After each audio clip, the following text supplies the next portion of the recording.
Welcome to the Rewards Master. You know, there are some exciting things about the points and miles hobby, particularly when you apply for a new card with a great bonus and you get approved.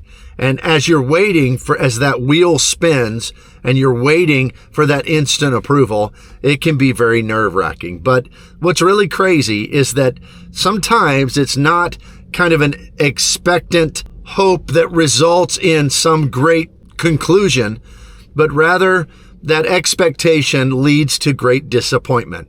And that is, no matter how much you're deep into this game, even if you have well over an 800 credit score, high income, and a perfect payment history, you still can get rejections.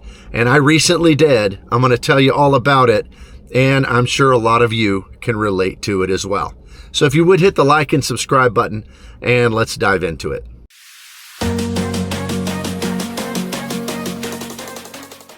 So recently I was watching a video by another creator, the Credit Shufu, and he was talking about kind of current breaking news. A lot of creators will have episodes that kind of try to bring out some of the things that are happening and brand new in the points and miles community.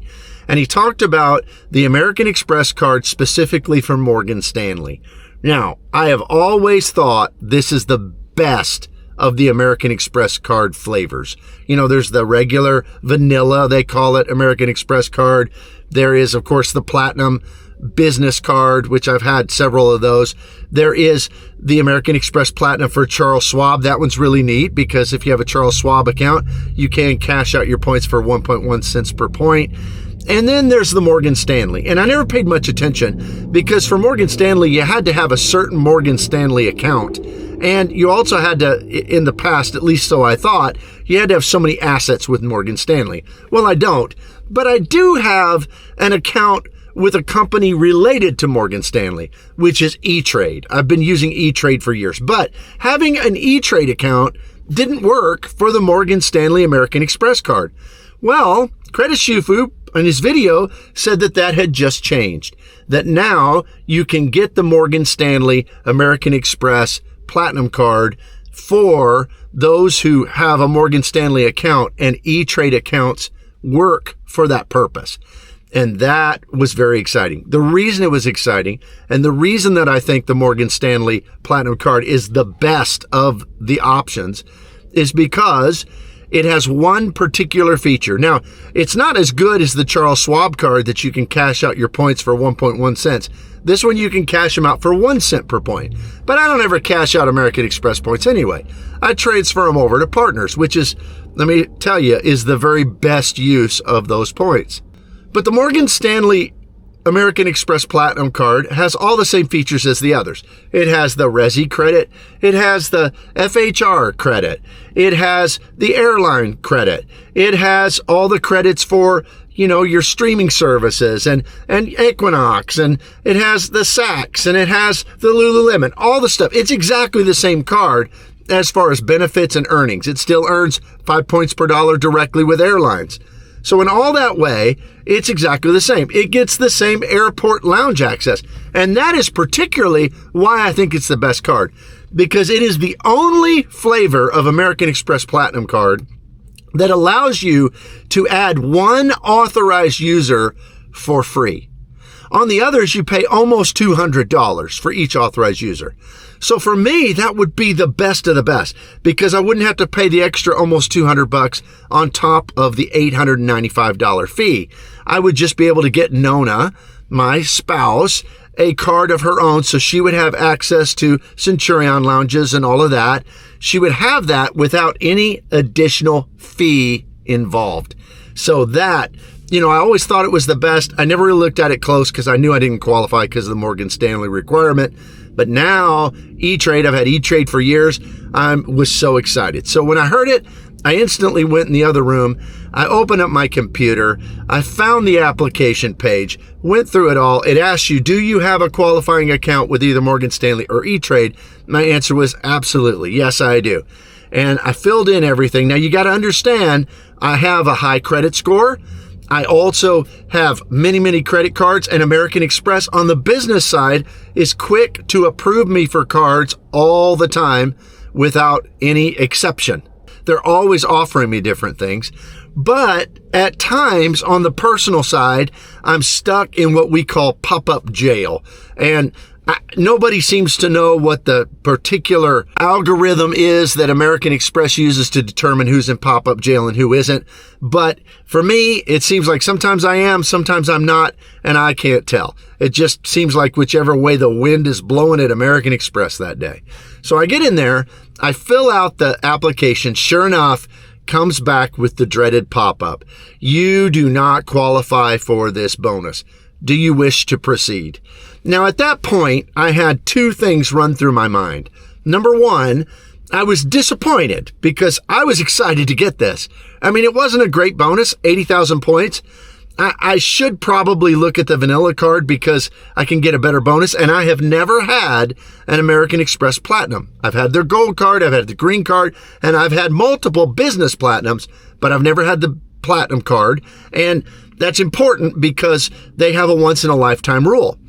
But what probably would be a better strategy, and I know it, is to get a higher bonus with a vanilla platinum card, maybe a 150 or 175 bonus, have that for a year, and then apply and get the Morgan Stanley without a bonus at all, and then close the vanilla version just to have that better benefit. But I thought, well, 80,000 points, that's not great, but that's not terrible, and I'm excited to get this because it's never been available for E-Trade people before. But sure enough, I got the pop-up.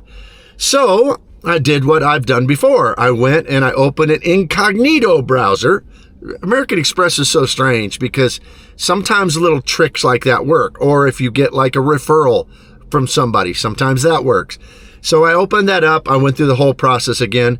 Sure enough, got the pop-up again. Now, the other thing that went through my mind is I really kind of wanted this. So I was like, well, I think the card's worth the $8.95 because I'll get back way more than that with all those credits.